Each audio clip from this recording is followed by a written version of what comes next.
Welcome back, Endgame community. I'm Pierre, and it's time for the weekly injury update heading into week 8. You probably saw something about Pat Mahomes being injured, and you might have even seen the replay, a really scary looking play where his head actually snapped back and he did leave and go to that blue tent just for a moment.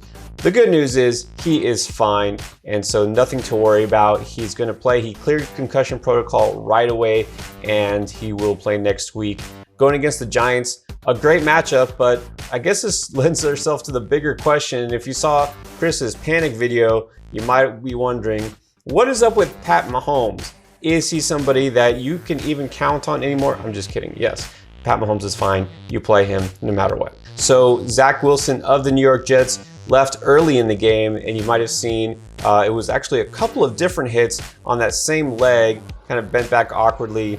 Well, it turns out what we found out Sunday night, PCL damage, and Dr. David Chow, he's estimating 2 to 4 weeks that Zach Wilson is going to miss, which means Mike White, yes, that Mike White, is in at quarterback for the Jets for the time being. Now, here's the thing. As far as fantasy relevance, this probably doesn't make a big impact because you should not have been starting Zach Wilson, because when he plays, I mean, just hasn't been that good. And not just him, but this whole offense. So what this does impact, though, is the receiving core, guys like Corey Davis, who we saw did come down with a touchdown pass, and then Jamison Crowder, Elijah Moore, those slot receivers who could have an impact, but man, it's really hard to find a path to fantasy relevance for them with Mike White at quarterback. So just be aware that Zach Wilson going out, that Jets offense arguably gets even worse right now. If you appreciate what we're doing here, give us a like, just click that button real quick below. And of course, if you haven't subscribed yet, what are you waiting for? Let's do it now. But let's talk about running back Josh Jacobs, the first name I want to mention because he did leave the game pretty early with a chest injury, and that's something that ruled him out for the rest of the game. We saw Kenyon Drake more involved. Well, there's two good bits of news. First of all, it sounds like he avoided serious injury. The Raiders don't seem too worried about it, which means he might be back. But even so, he's got a full week to rest. The Raiders are on bye next week. You won't be with Jacobs next week anyways, but he should be good to go by the time week 9 rolls around. So not an injury to be too concerned about. What you might be concerned about is the fact that Kenyon Drake has been more involved the last couple of weeks anyways, and Jacobs himself said he kind of wanted Drake there to carry some of the load. He didn't want to be the workhorse.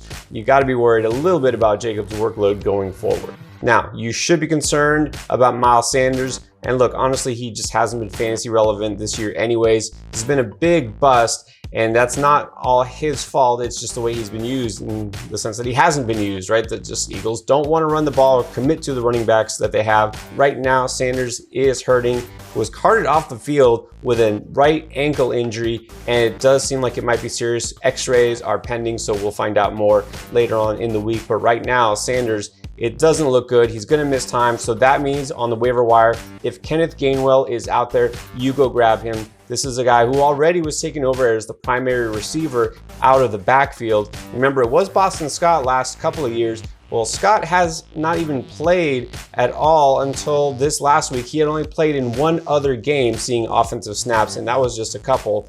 And so finally he made an appearance. But Scott did seem to take a backseat to Gainwell in terms of pass catching. Gainwell was targeted 8 times in week 7 and Scott only twice. So Gainwell is going to be the lead running back for whatever that's worth. He's the guy who's going to get some receiving work. Did score a touchdown this game, 41 yards and 4 catches.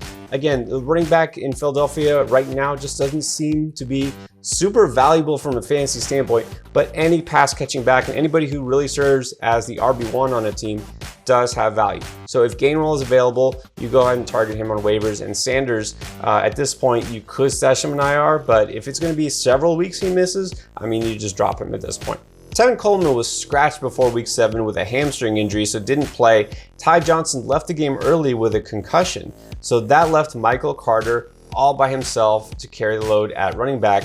And Michael Carter's probably the one with the most upside, being a rookie. You know, we've seen what he can do in college. But look, if you have a running back who's going to have all the touches, and by touches, I also mean receptions, it's worth noting that Michael Carter got 8 catches in this game. And look, if both of those guys, Tevin Coleman and Ty Johnson, are out next week, Carter is going to get a lot of touches. It may not be competitive again with Mike White at quarterback, but if Carter has touches, that's at least worth something. So again, if he's on waivers, you should consider scooping him up right now. All right, before I finish up with a couple more players here, let me remind you that you can support us not just by subscribing, but by becoming a patron. There's information in the description below. Click on the link and consider supporting the Fantasy Endgame by being a patron. Now, let's talk about Darren Waller. He did not play this last week, was a late scratch with knee and ankle issues. I already told you the Raiders are on bye, so not a big issue. Again, you're gonna be without him next week anyways, but it is worth noting that, he was fine last week, and then early in the week, didn't seem like there was a problem. He was a late week addition to the injury report, so something happened in practice, and then again, totally scratched from this game. So at the very least, let's watch what happens after he comes back from the bye next week, because if this is something, again, knee and ankle, we're talking about a couple injuries combined here. If this develops into something more serious, you might want to consider having a backup plan. Foster Moreau actually looked pretty good, caught 6 passes, 60-something yards and a touchdown. That's not too bad, and the way Derek Carr has been playing, he could be valuable. So again, nothing to panic about right now, but it is something to watch. And then also tight end here, well, you probably shouldn't be relying on Jonnu Smith too much. He hasn't done a lot this whole season. He's been averaging 20.7 yards a game and just over 2 catches. That hasn't been fantasy relevant. A lot of people expected him to be the lead tight end in New England. It's been all Hunter Henry for the most part, and Hunter Henry did cash in with a touchdown, but you should know that Jonnu Smith left early with a shoulder injury, so this basically makes him droppable. I mean, there's no reason to hold on to him at this point. He hasn't been productive. Henry's kind of taken over as the main tight end, and now he's hurt. Don't know his status for this coming week.